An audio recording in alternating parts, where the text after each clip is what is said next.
Good morning, runners from sunny Mexico. I have been in Mexico for 9 days now and I'm going back home tomorrow.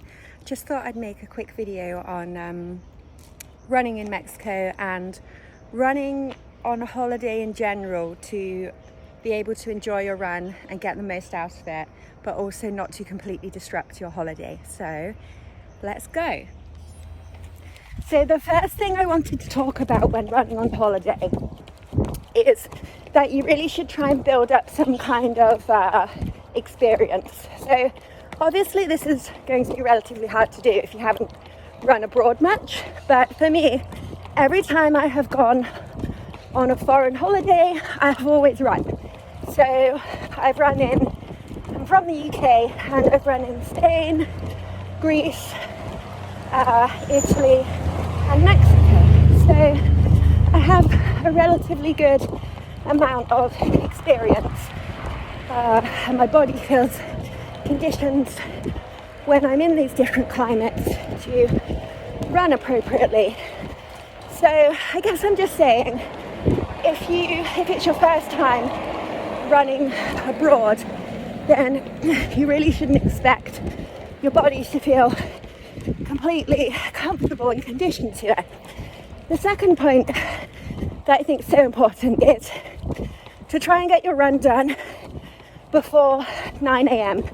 Now, that might sound really counterproductive to relaxing on holiday, but trust me, once you've got your run done, you've got the entire day and night to enjoy your holiday, which, is such a short amount of time in the morning, like 20 minutes, half an hour. That's all it takes. Maintain a baseline of mileage first thing in the morning. Also, jet lag can sometimes be your friend.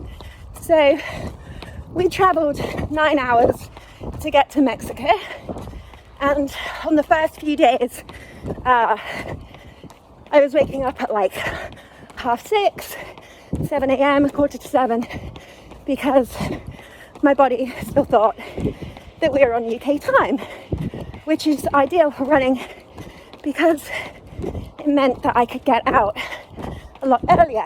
Also, when you get out earlier, you generally have the resort to yourself. So aside from like the cleaning staff and staff that maintain the gardens and the pool, you're generally not going to find many people out at that time, which is good if you're in a bigger resort and you're trying to dodge people on small paths. It just feels like a much nicer, more relaxed space to be in your own mindset.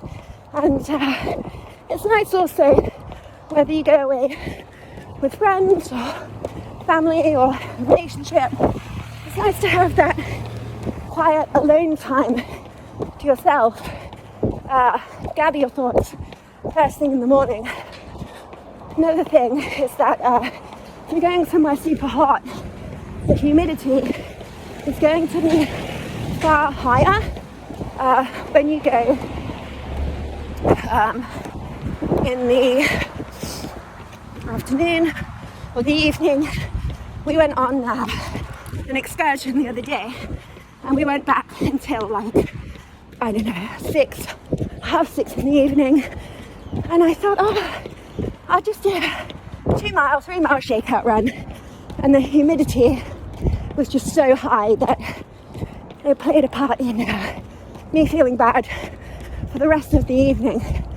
So you not only need to take into consideration the temperature, but also the humidity, which will be a lot lower if you go before 9 a.m. in the morning. Another tip that I've got is to put your running gear in the fridge before you go out running. So a lot of the time, if you go on a sunny holiday, you think, I can just hang my wet clothes, my wet running gear out on the balcony and it will dry. Whereas when you're in somewhere really humid, so in Mexico, you hang your running gear out to dry when it's sopping wet with sweat, and you come back the next morning, and because of the humidity, it's still sopping wet with sweat. So keeping it in the shade or in the fridge is the best thing to do. Remember to rehydrate with electrolytes and water, juices, and if you're drinking alcohol on holiday, try not to drink too much. I know it's difficult when you're trying to enjoy yourself. Personally, I don't drink alcohol, so I don't have that issue, but yeah, try and keep everything in moderation. Try and keep the runs consistent, decent effort level. But remember, you're on holiday. When you get back home, chances are the environment is going to be an extreme contrast, which will pay off in terms of your training and racing back home.